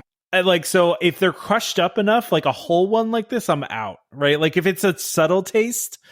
Yeah, I mean, I only really like a couple kind of nuts. Like, you know, I like peanuts. I like cashews. You know, like there's a couple I like. I'm just not a big fan of pecans or pecans, however anyone out there says it, because I'm sure someone's yelling at their radio going, it's pecan or pecan, whichever person is saying. I say pecans, yeah. Yeah, I think I say it interchangeably. I don't even know. Yeah, the thing about this is, like, this actually, to me, looks very similar to the menu at the Blue Bayou in Disneyland. Okay. So I can see where, you know, this would be a good time.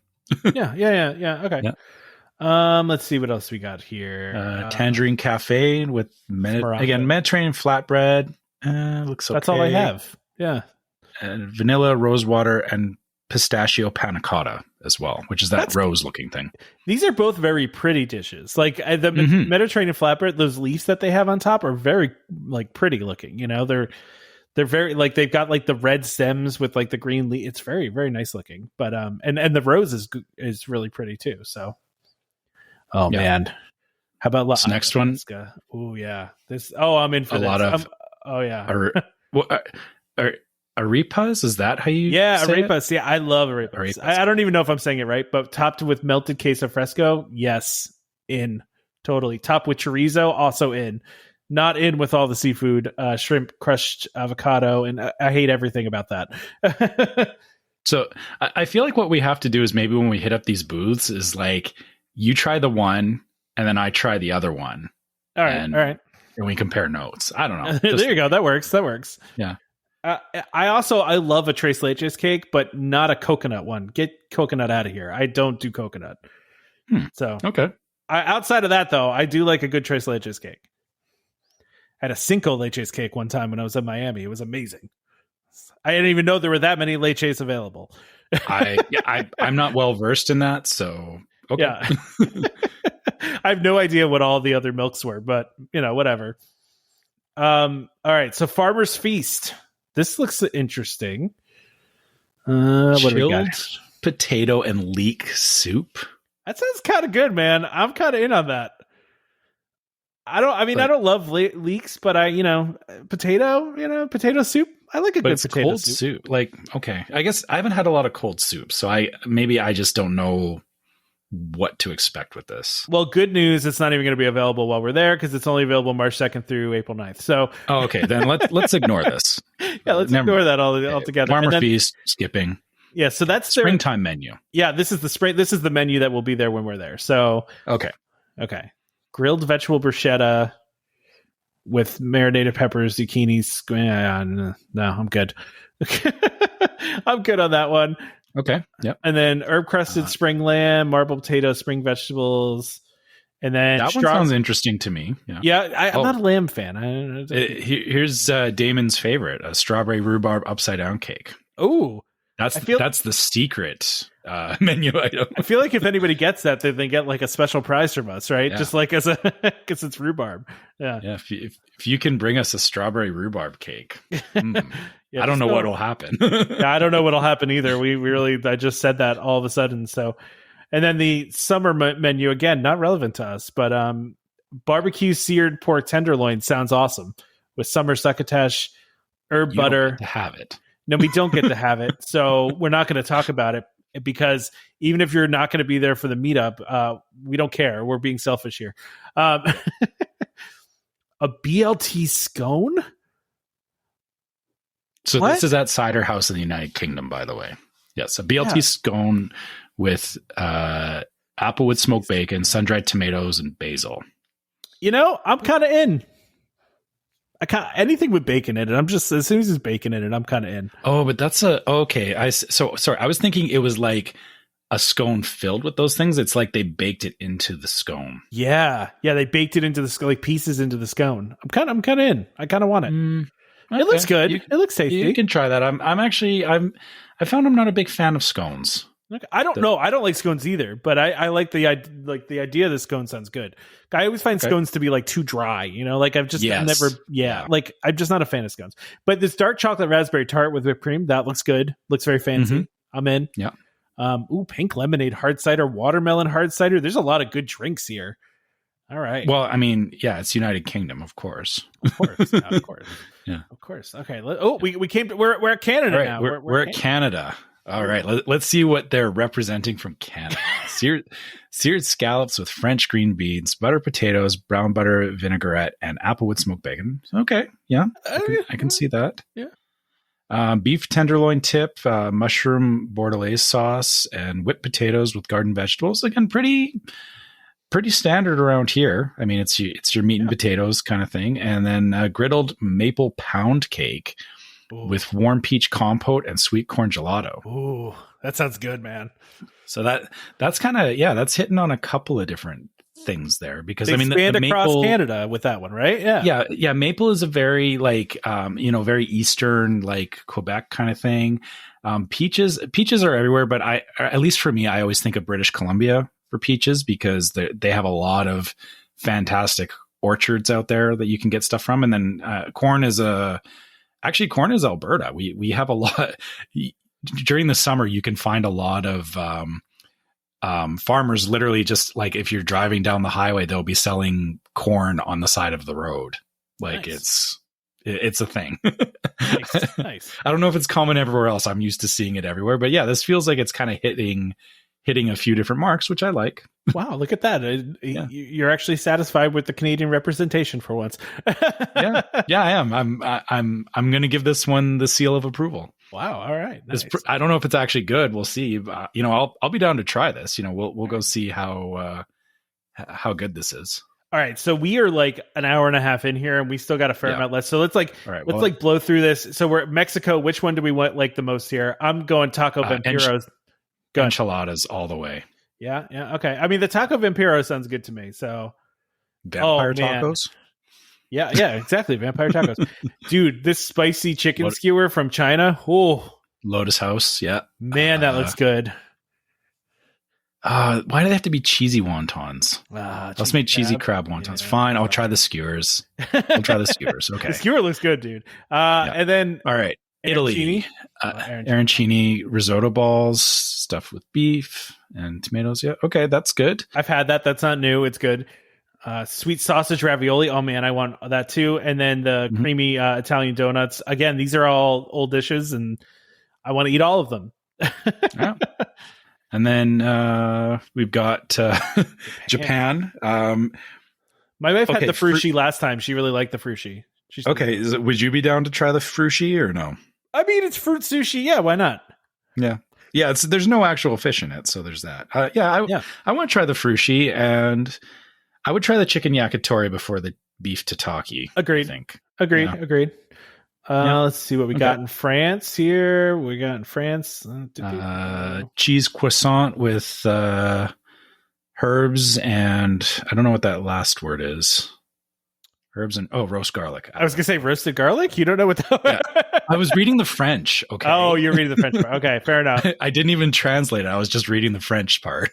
I don't really want anything in this French booth. I'm not feeling except for the caramelized beignet with vanilla cream and glazed with caramel. I'm in for that. That sounds good. That's a safe bet. Yeah. Yeah. I mean, you can't go wrong with a beignet, right? So yeah. Oh, okay. Actually, we're at the end. That's it. Yeah. Funnel cake. Yeah. I love they just throw funnel cake in. Funnel cake. You'll find it somewhere. Like there's no place where it even is, right? So, all right. Well, I'm excited. I'm definitely going to download that Food and Wine app to my phone and mark off the stuff I want to eat. And I'm psyched. I'm excited to eat some of this. Yeah. And yeah, like I said, it's interesting that we actually get to, maybe hit up some of these booths and not just talk about them for once. Get a real take on it. That's amazing. So yeah, I'm excited too. Instead of just looking at pictures and talking about it. Yeah. This will be great. So let's go straight to the Disneyland stuff. We can skip over the Genie Plus updates, which basically now there's only one individual lightning lane at every park until August.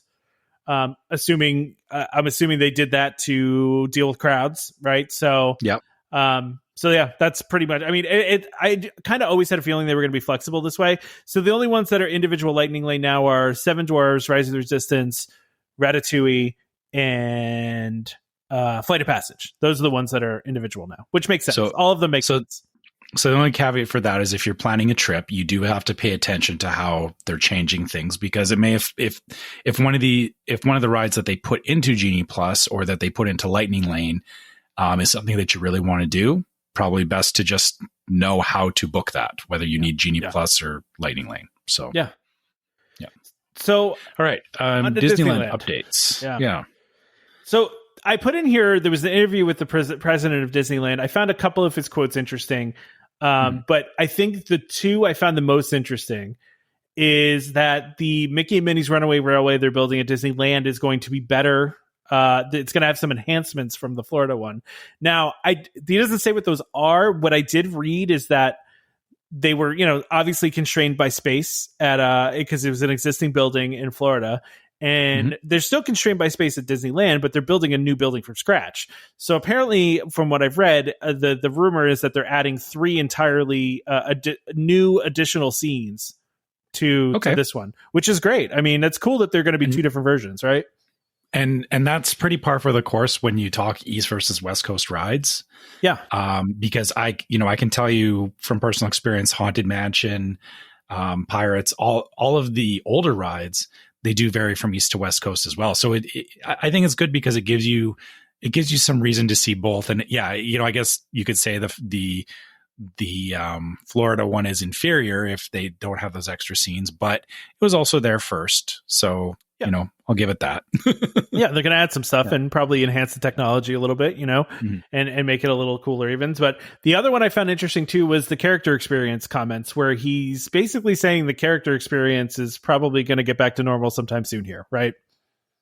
Good. That I think that was something that a lot of people were worried about. My wife and I have talked about this too, that she was like, I don't know if they're going to go back to letting people, getting that picture with your arm around the character or, getting a hug and all that kind of stuff. There was definitely some fear that we would never go back to that. And yeah, I didn't believe that. I was always optimistic as well that we would eventually get back to a point where you could have that classic character interaction. I'm glad that Disney sees it the same way. Well, or at least the president of Disneyland. I think my sister summed this up to me one time, right? Where she was like, "Oh, are we going to go to Crystal Palace?" Because my sister loves Eeyore. She's like obsessed with Eeyore, right? And it has been since she was a kid. It's like her favorite character. And she's like, "Oh, are we going to go to Crystal Palace?" Because we did it one other time. And I said, "Yeah, we can do Crystal Palace, but just so you know, like you can't run up and hug the characters." And she goes, "Oh, what's the point of that?" So, and I think that sums it up, right? And I think Disney understands that, right? And I think they know there's a fundamental, even like, Disney's very aware of like their ability to go viral on things, and a lot of the things they have go viral and that are things that are advertise the park for themselves are those character interactions. Like if you think about some of the things with like Gaston, for example, or like a lot of that stuff is very much things that are part of the essential Disney experience. And I don't think that they would get rid of them completely. In fact, I think they'll be back before our meetup. I think in the next month or two here, I think they're going to really bring this stuff back because I just think we're getting to that point. Right. And I think they're going to do it. So we'll have to see. Yeah. I agree. And I hope so too. I hope we see it sooner than later, because again, that is a sign that things are more and more returning to normal. One last thing that I was looking through these as well is I liked the point about why it took so long for Fantasmic to return. Yeah, that's so this is one. Yeah, this is Fantasmic in Disneyland, which, keep in mind, doesn't have a dedicated arena. It's actually done around Rivers of America. Like you'd have to see it. It's like out in front of like Haunted Mansion stuff. It's pretty wild when you're used to the Florida one. But they said it just took longer to do. We were literally installing towers as of earlier this week.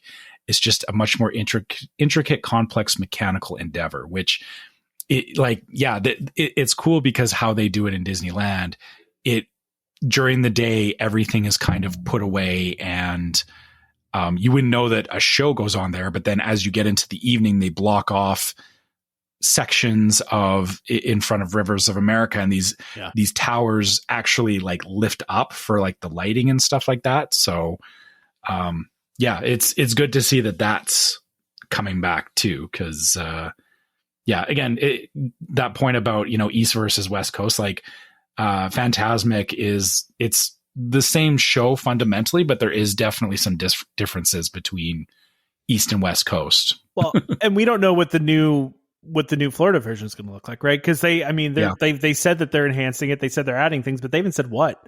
And I think it won't have a pirate ship. I'm pretty sure of that. You're probably right about that. Yeah. But it's interesting though too, because I think this kind of, sometimes people with Disney in general, right? We get like, because it's like a fantasy world, right? We think it's like, oh, we'll just bring Fantasmic back.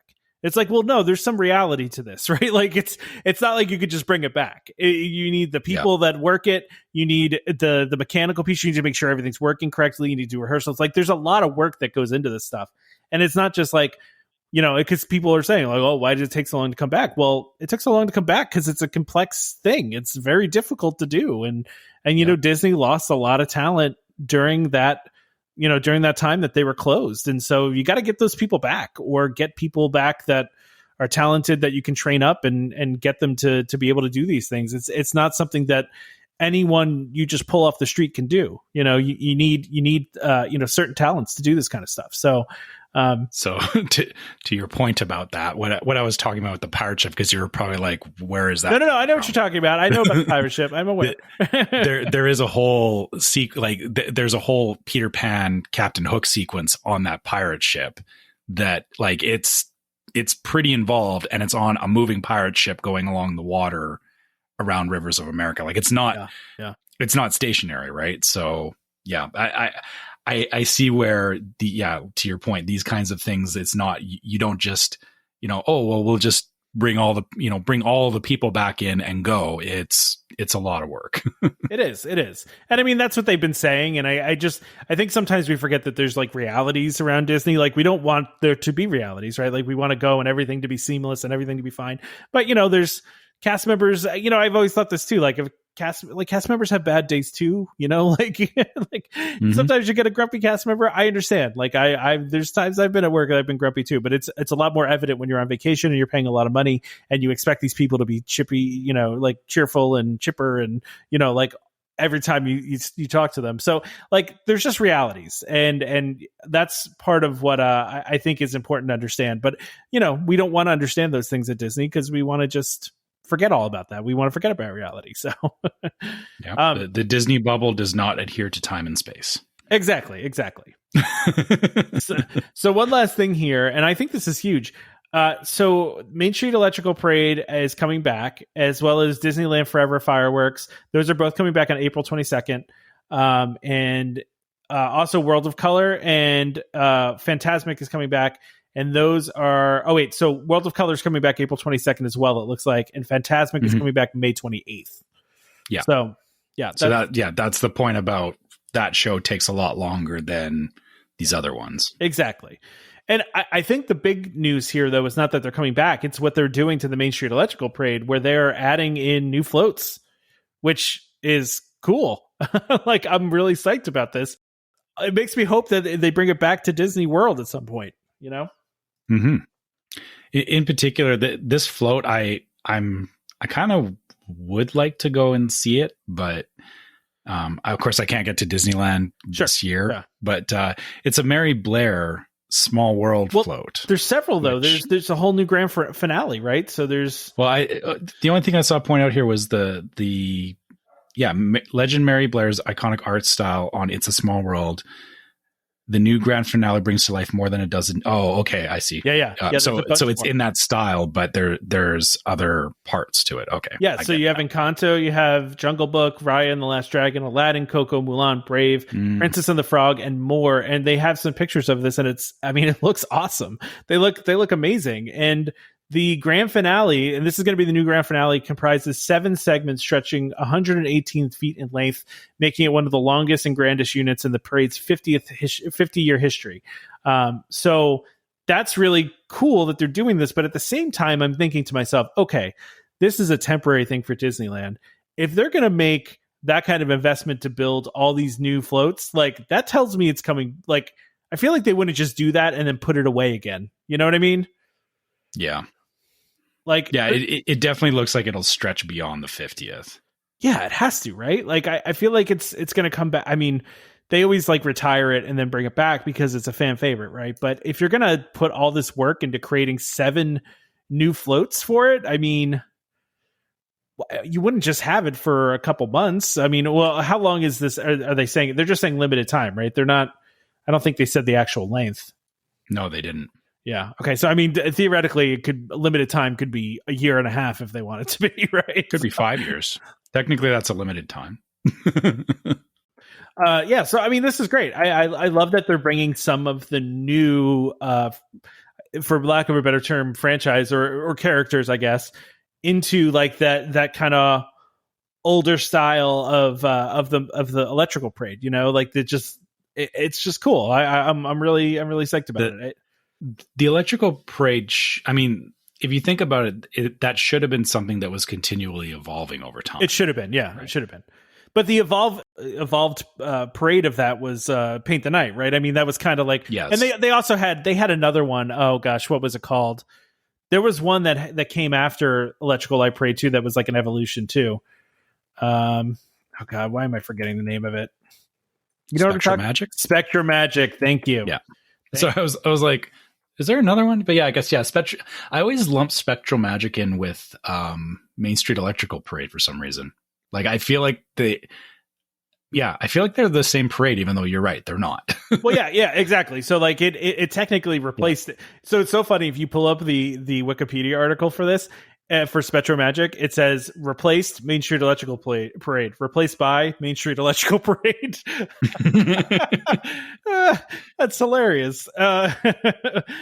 It replaced something that later replaced it. So yeah, and that ran for, where is it? Original run was 91 to 99, and then they did a secondary run in 2001 to 2010. So that ran for a long time, and I don't know if I actually ever saw that one. I feel like I did, but I'm blanking on it because like you said, I kind of always lump it in with the Main Street Electrical Parade. Like it just, yeah, that's interesting. Yeah. Well, unlike the Main Street Electrical Parade, the Spectrum Magic floats, according to Wikipedia, have been destroyed. So that's never coming back. So, so anyway, we should wrap this up.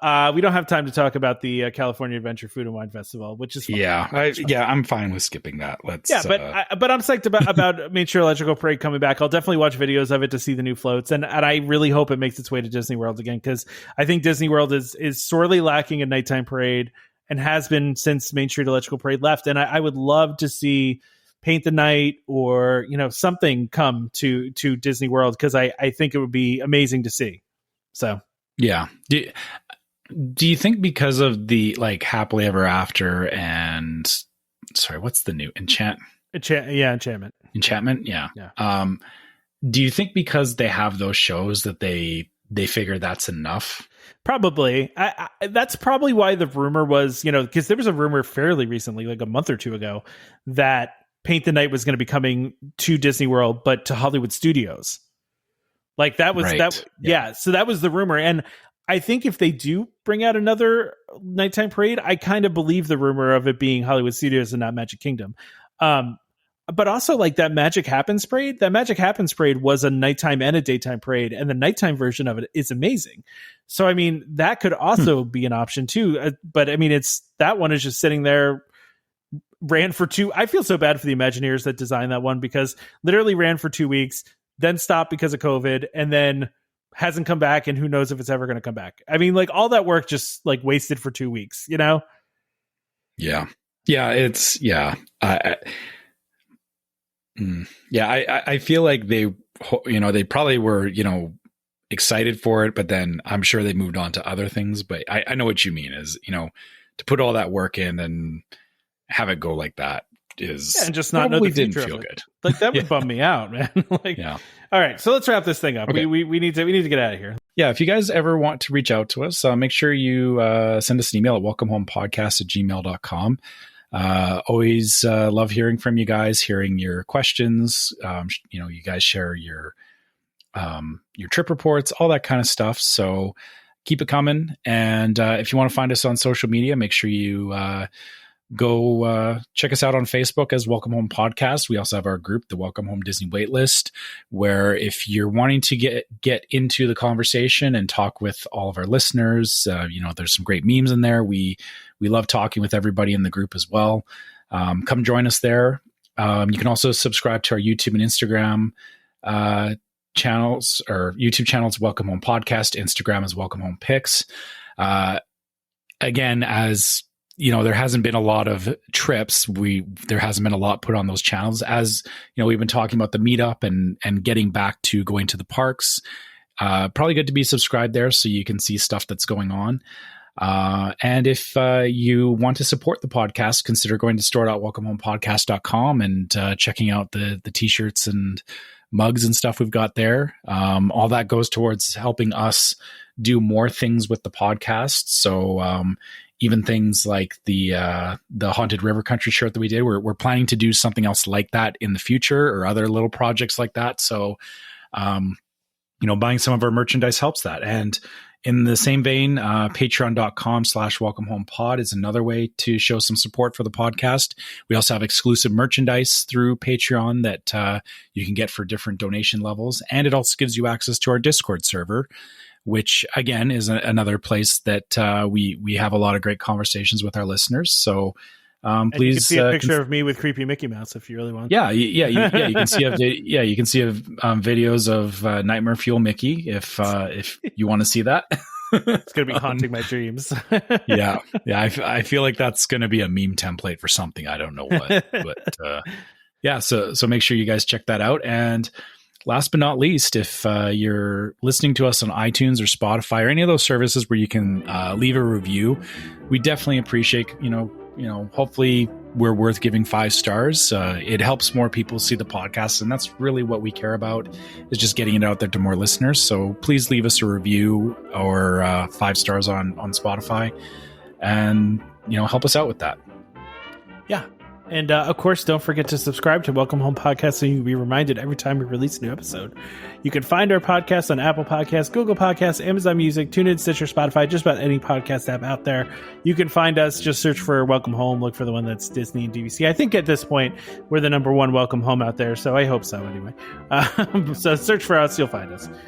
Just a reminder to our listeners, Welcome Home Podcast is for entertainment only. We are not employed by the Walt Disney Company, and as such, all opinions we express on the show are our own. So please consult a DVC representative or Disney cast member for more information about anything we talked about today. Huge thank you to poutine. Except for the poutine, because obviously I know better than they do. Yeah, they need to hire Trevor as a poutine consultant to get the poutine right, because you got to have the squeaky curds on the top. If you don't have those, it's not poutine, right? So. Exactly. Yeah. So anyway, thank you to our sponsors, World of DVC and Monera, for sponsoring this episode. Please check them out. Join us next time for more Disney Parks discussion. Of course, more DVC talk. We hope to see you all real soon. This is Skipper Albert Awol, the voice of the jungle, signing off from Welcome Home Podcast on the DVC. Do a huddle when we hit its hair. How she can cuddle is no man's affair. I looked around from pole to pole, found her in a sugar bowl.